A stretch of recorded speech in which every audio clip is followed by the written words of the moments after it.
Only earning $750 a month is like having a college student's allowance. Even students working at bars make more. Having a low-income wife is a disgrace. Maybe you should divorce so her son can find a better wife. After all, he's the ultimate triple threat. My mother-in-law keeps making snide comments after seeing a pay stub, but it's not actually mine. My name is Amanda, and I'm a 32-year-old nurse. I've been married to John for 5 years. We met at a college club, started dating, and eventually got married. We first met at a party when he was a medical student and I was a nursing student. John hasn't passed the medical licensing exam after failing twice and taking 3 years off. He is currently working part-time and studying hard for the exam. I'm working as a full-time nurse, so I'm the primary breadwinner. John isn't the type to brag about making money in cosmetic surgery or post pictures of a $468,000 Rolls-Royce on social media. He's serious and dedicated, reading accounts of people who've lost family members to illness, checking the number of people affected by infectious diseases daily, and studying literature on Japan's healthcare system. I respect him, even though he isn't a doctor yet. He genuinely wants to become a doctor to save his patients, so I didn't abandon him despite his lack of income as he entered his 30s. He kept the fact that he wasn't a doctor yet a secret from his parents. "Sorry, my mom is too nosy," John said. "It's fine. I support you so you don't have to worry about your parents. Live your life the way you want. This is short term," I reassured him. That's why it remained a secret. The reason it wasn't discovered was that he worked at night as a security guard at the hospital where I worked, so he was technically employed there. He had knowledge and could obtain information from my stories on the job. No one suspected he wasn't a doctor yet because he could talk like one.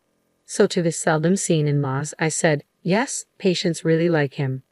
I believe that while cruel lies hurt people, kind lies sometimes save them. Telling a patient, "You have 3 months left and there's no chance of recovery," creates a countdown that's often worse than saying, "You look good today, and you ate a lot." That's how people are. On the other hand, my mother-in-law, who is the complete opposite of my serious and honest husband, has a very harsh personality. She's the typical overbearing mother-in-law. She looks down on me for being a mere nurse married to her son, the doctor. "There must have been so many better options," she often says, like a beautiful dermatologist. I always apologize and bow my head when she talks like that. I wholeheartedly support my husband in his pursuit of becoming a doctor, but at this point, he's just a high school graduate with extensive medical knowledge working part-time. He's not even a medical intern yet. But my husband is genuinely grateful to me, always saying, "Thank you for everything." So I silently support him. In fact, I'm also very busy with work. Our combined income is barely enough to make ends meet, but it couldn't be helped. I didn't care much about money as I entered this world because I genuinely admired Florence Nightingale. Currently, I'm a nurse in internal medicine, the most demanding field in terms of workload. The thought of wanting money hasn't even crossed my mind. As long as we can live, eat, and stay healthy, that's enough. Isn't that ultimately what life's about? Despite the fact that I'm supporting my husband's living expenses and tuition, my mother-in-law goes around the neighborhood saying, "My son is a doctor and earns well." If he were a serious doctor, he wouldn't want his mother to brag about his income, good or bad. But my mother-in-law doesn't care and only talks about money, money, money. As her son, he has no choice but to silently endure it. She is completely unaware that he is actually working as a security guard in uniform at the hospital instead of walking briskly in a white coat like she brags about. Even if he were walking briskly in a white coat, it's not something to brag about and gossip about. I understand the feeling, but it should be restrained. I was worried that my husband's mental state might be affected and he might fail the medical licensing exam. He's barely hanging on to his dream of becoming a doctor. If he ends up spending his entire life as a security guard after enduring this long journey, it would be a shame. Moreover, his personality is well suited for a doctor. His only weakness seems to be his kindness. That's why my mother-in-law's speculations like claiming my son makes $373,000 a year only add more pressure on him. Knowing that's false only makes things harder for him. Once I gently voiced my disapproval. I think it would be better for the patients if he didn't talk so much about his job because it might cause problems. After all, if you think about it from the opposite perspective, would you want to go to a doctor whose mother is constantly boasting about her son when you're sick? But my mother-in-law didn't care. "Shut up. You're just a nurse. You should be grateful that you could marry a doctor. It's luckier than winning a $3 million lottery." Money can't buy status, you nursing school graduate. She spewed such verbal abuse. Yes, I'm sorry. Thank you for allowing me to marry John. I respect him both as a doctor and as a person, so please just leave him alone, I replied. You're so annoying. We can still make him divorce you and remarry. It would be pitiful if our future grandchild inherits your low IQ blood. This is beyond harassment. It's close to a violation of human rights. But I kept quiet. Somehow, compared to saving a patient's life or my sense of mission in my work, my mother-in-law's sarcasm seemed very trivial. I didn't really take her seriously, but as those days continued, the inevitable finally happened. My in-laws live a 30-minute express train ride from our house, so we don't visit each other often.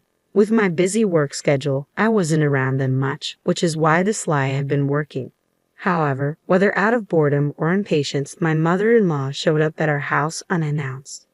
What a cramped house. Why does my pride and joy of a son have to live in such a poor-looking place? She remarked as soon as she arrived. Seeing the row of medical books, she narrowed her eyes and said, "Well, he is my son after all," and took a picture with her phone. Most of the books were for the national medical exam, and I was secretly nervous. The presence of this year's books would normally give away that he's still a student. My vital signs were in danger of betraying me, but I did my best to deceive her. Mother-in-law, I'm sorry.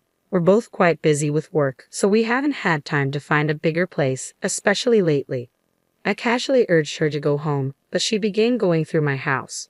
Hey, what's with these weird dishes? If you're a doctor, you should buy Wedgwood. Yes, I'm sorry. They're from the dollar store. What did you say? Dollar store? I'm throwing them away. No, we couldn't afford luxuries because we were spending money on my husband's textbooks and tuition, so we cut costs on things like plates that didn't affect our simple meals. As long as we can serve food on them, it's fine. For now, passing the exam is the most important thing. My husband was fortunately working as a security guard at the hospital at the time. It was a good thing he wasn't home. I didn't want to see him hurt, so I planned to get my mother-in-law to leave while he was at work. But she didn't stop rifling through our things. I'm going to throw away these clothes that look like a student's. If you're a doctor, you should buy high-end branded clothes, she declared, tossing my husband's favorite clothes into a pile. And what is this? A piece of junk watch. If you're a doctor, buy a luxury watch, she said, throwing away his smartwatch, seemingly unaware of its convenience. The belongings being discarded one after another were bought with the little money he had earned. He would have preferred to be on the wards treating patients instead of standing outside with his pride in tatters. Still, he was working hard for the sake of his dreams and for the sweat he had shed. But there was no stopping her.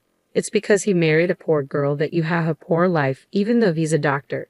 It's a wonder you don't live in a tower mansion. Unbelievable. I was thinking of going shopping together and at least getting you to buy me a bag or something, she said. Her statement ultimately despicable. I had no choice but to point out that what my mother-in-law was expecting from my husband, student or not, was fundamentally different from how we really lived. I was a fellow medical professional. Gold digging for a doctor was out of the question. Mother-in-law, I don't mean to be forward, but he's not that extravagant. Our current lifestyle suits us well, I said.